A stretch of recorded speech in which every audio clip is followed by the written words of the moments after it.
Olá, povo de Deus, sexta-feira da nona semana do Tempo Comum, 4 de junho de 2021. A nossa reflexão de hoje é a partir de Tobias 11, de 5 a 17 e de Marcos 12, 35 a 37. Ouçamos. Naqueles dias, Ana estava sentada observando atentamente o caminho por onde devia chegar seu filho. Percebeu que ele se aproximava e disse ao pai: "Teu filho está chegando", e com ele o homem que o acompanhou. Antes que Tobias se aproximasse do pai, Rafael lhe disse: "Estou certo de que seus olhos se abrirão. Aplica-lhe nos olhos o fel do peixe. O remédio fará com que as manchas brancas se contraiam e se desprendam de seus olhos. Teu pai vai recuperar a vista e enxergará a luz." Ana correu e atirou-se ao pescoço do filho e disse: "Voltei a ver-te, meu filho, agora eu posso morrer." E chorou. Tobit levantou-se e, tropeçando, atravessou a porta do pátio. Tobias foi ao seu encontro, tendo na mão o fel do peixe. Soprou-lhe nos olhos e, segurando-o, disse: "Confiança, pai." Derramou o remédio e esfregou-o. Depois, com ambas as mãos, tirou-lhe as películas dos cantos dos olhos. Então Tobit caiu-lhe ao pescoço, chorando e dizendo: "Eu te vejo, meu filho, luz de meus olhos." E acrescentou: "Bendito seja Deus, bendito seja o seu grande nome, benditos sejam todos os seus santos anjos por todos os séculos. Porque se ele me castigou, agora vejo meu filho Tobias." A seguir, Tobit entrou com Ana em sua casa, louvando e bendizendo a Deus em alta voz por tudo o que lhes tinha acontecido.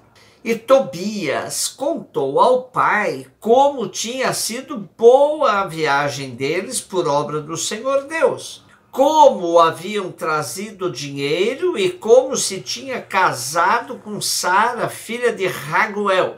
Aliás, ela já se aproximava das portas de Nínive. Tobit e Ana alegraram-se muito e saíram ao encontro da nora, às portas da cidade. Vendo-o andar a passos largos e com toda firmeza, sem que ninguém o conduzisse pela mão, os ninivitas se admiravam. E diante deles Tobit louvava e bendizia a Deus em alta voz por ter sido misericordioso para com ele e por lhe ter aberto os olhos. E aproximando-se de Sara, mulher de seu filho Tobias, abençoou-a e disse: "Bem-vinda sejas, minha filha, e bendito seja o teu Deus, filha, que te trouxe para junto de nós.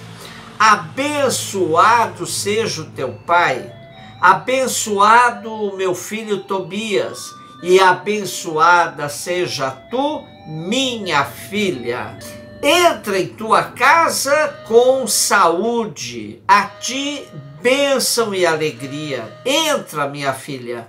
E naquele dia foi grande o contentamento entre todos os judeus que se encontravam em Nínive. Voltamos a ler o livro de Tobias e hoje um trecho marcado pela alegria do justo Tobit e sua família pela volta do filho, pela nora acolhida como uma filha e, sobretudo, pela recuperação da vista do patriarca. Todos esses acontecimentos são celebrados como uma chuva de bênçãos de Deus ao bom casal Tobit e Ana, e agora ao filho Tobias com sua esposa Sara. Para quem gosta de romance com final feliz, aqui está um prato cheio. É bênção sobre bênção, por isso Tobit não se cansa de bendizer a Deus por tudo o que lhe estava acontecendo de uma só vez. E as bênçãos recebidas por Tobit e sua família serviram de contentamento de todos os judeus que habitavam Nínive e eram testemunhas de todas as humilhações que Tobit passou da parte dos pagãos, que lhe cobravam: onde está o teu Deus? Pois foi exatamente o Deus de Israel que, por meio do seu mensageiro Rafael, resgatou a dignidade de Tobit e de Sara, sua nora, promovendo essa grande reabilitação da família de Tobit, que sofreu pela sua cegueira e pela ausência do filho. E Tobias teve a grande alegria de resgatar Sara das garras de Asmodeu, o demônio que provocava a morte de todos os homens que dela se aproximavam para contrair matrimônio.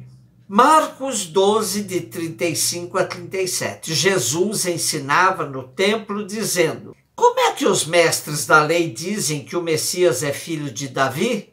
O próprio Davi, movido pelo Espírito Santo, falou: disse o Senhor ao meu Senhor, senta-te à minha direita, até que eu ponha teus inimigos debaixo dos teus pés. Portanto, o próprio Davi chama o Messias de Senhor. Como é que ele pode então ser seu filho? E uma grande multidão o escutava com prazer. Uma das questões mais disputadas na época de Jesus era o tema da messianidade. Havia uma crença solidificada de que o Messias viria da descendência de Davi. E isso fazia parte de uma longa caminhada pedagógica que Jesus fazia com seus discípulos. Eles, que já tinham ouvido o próprio Jesus falar sobre a paixão e a cruz no caminho de Galiléia a Jerusalém, agora estão experimentando bem de perto o que Jesus lhes anunciava sobre perseguição, porque agora eles estão em Jerusalém. Desde o capítulo 11, quando Jesus e seus discípulos entram em Jerusalém, uma série de acontecimentos vão esclarecendo a missão de Jesus. Em uma série de conflitos e rompimentos, Jesus vai deixando claro para os discípulos como o cerco vai se fechando contra ele e tornando a realidade da paixão e da cruz cada vez mais próxima. Entrando em Jerusalém, Jesus rompe com o templo, com os sumos sacerdotes, com os anciãos, com fariseus e herodianos, com os saduceus e com os escribas, como no texto de hoje.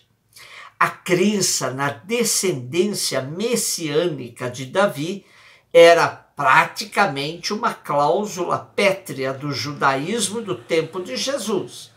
E com todos os rompimentos feitos por Jesus, que acabou por romper também com a religião oficial, Jesus vai ficando só, pois até seus discípulos vão ficando mais na observação ao longe. Quando a gente olha o fim da missão de Jesus, fazendo um balanço, dá uma sensação de fracasso. No início ele atraía multidões, o povo vibrava com ele. No fim, termina praticamente só. Podemos questionar que tipo de ideia foram formando sobre Jesus. O povo, seus parentes e conterrâneos de Nazaré, as autoridades e os próprios discípulos. Como diz Frei Carlos Mesters, não foi fácil para os discípulos. Ou seguiam a opinião da maioria e teriam de negar a Jesus, ou acreditavam cegamente em Jesus e entrariam na oposição contra todos os outros. Não havia outra alternativa. E por incrível que pareça, depois de terem convivido tanto tempo com Jesus e de terem recebido tanta instrução, O fermento dos fariseus e dos herodianos acabou levando vantagem. No fim, os discípulos continuaram como cegos, que têm olhos e não veem. Não deram conta de crer. Terminamos hoje, ainda auxiliados por Frei Carlos, com algumas perguntas frente à praxis recheada por rupturas que Jesus foi fazendo em sua missão. O que teríamos feito se estivéssemos estado junto com Jesus naquela ocasião? Quais as rupturas que já vivemos em nossa vida e que nos marcam até os dias de hoje? Quais as rupturas que a Igreja já fez, sobretudo depois do Concílio Vaticano II? E quais as rupturas que as comunidades e a Igreja deveriam fazer hoje para poderem ser realmente fiéis ao Evangelho? Um beijo no seu coração.